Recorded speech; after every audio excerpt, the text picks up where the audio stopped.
Le conflit ethnique est un conflit mortifère pour toute société. La Guinée nous appartient à tous. Vous connaissez qui est le petit roi? Attends le petit roi! L'état du petit roi et de sa petite cour est injuste.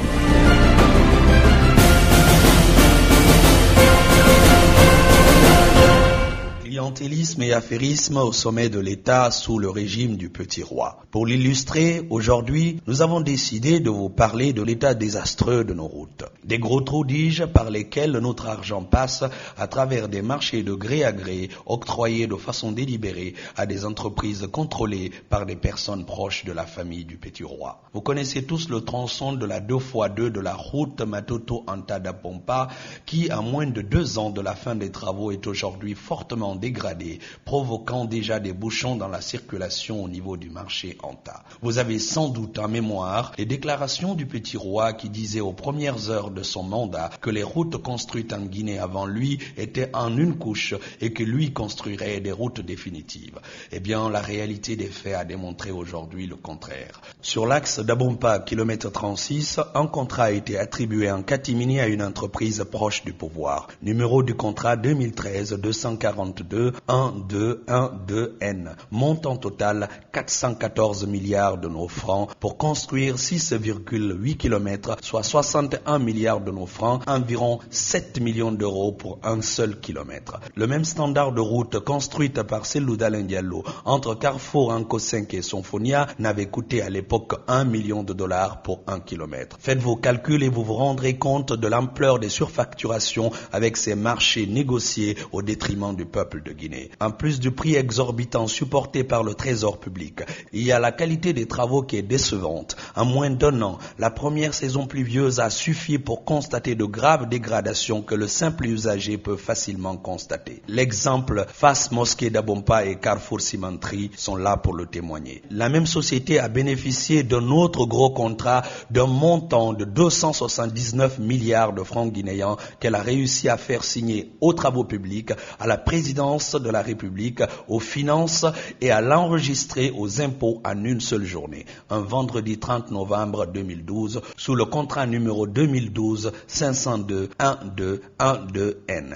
Il s'agit du projet de construction et de bitumage des 27 km de la voirie de Conakry. Ce contrat aussi ne déroge pas à la pratique, celle qui consiste à attribuer les marchés aux proches sans aucune étude, à favoriser les surfacturations et à accepter les travaux mal exécutés, contrairement aux engagements pris par le petit roi. Sur ces petites ruelles de quartier à Koronti et Amdalaï, la même entreprise a fixé le prix à 10,7 milliards pour un seul kilomètre, alors qu'au même moment, sur une route aussi compliquée que l'axe Komba-Kuncitel, sur la liaison Labé-Sénégal, cette fois financée par des bailleurs de fonds étrangers et attribuée sur appel d'offres international, cette route ne coûte que 4,7 milliards pour 1 kilomètre, soit une différence de 6 milliards. Ce qui veut dire que la rigueur n'est pas la même lorsque l'argent vient des caisses de l'État, du contribuable guinéen et des bailleurs de fonds. Ces montants exorbitants sont décaissés pour des routes que vous connaissez puisque vous les pratiquez tous les jours. Que dites-vous de la route Kontea Stade de Nongo, plusieurs fois refaite sous le régime du petit roi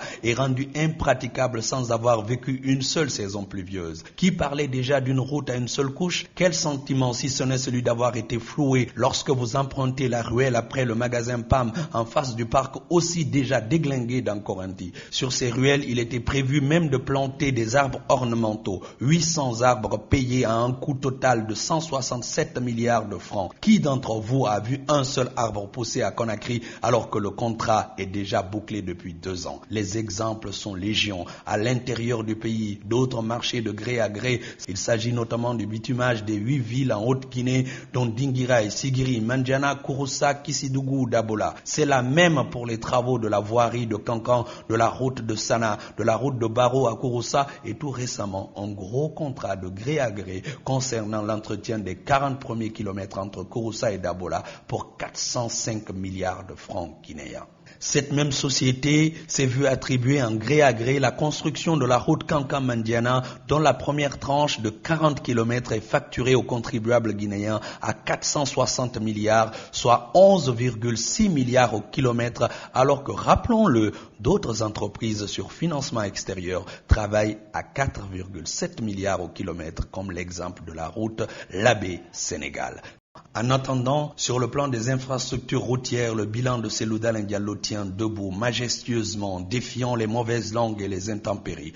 La route Kouroussa-Kankan-Sigiri-Kourémalé, construite entre 2000 et 2004, les ponts sur la Fatala, sur le Diani ou sur le Niger.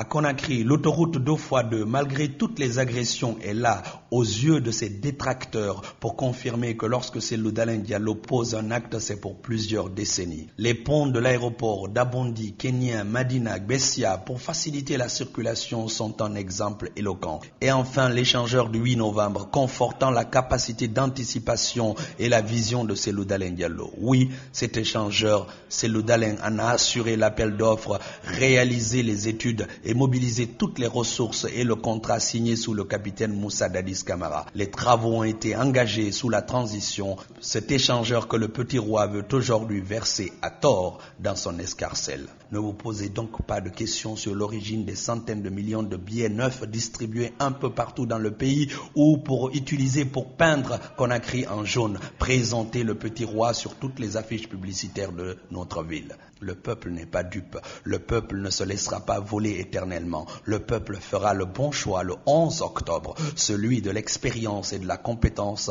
à son service, celui de Cellou Dalein Diallo. Avec Cellou, choisissons ensemble notre avenir.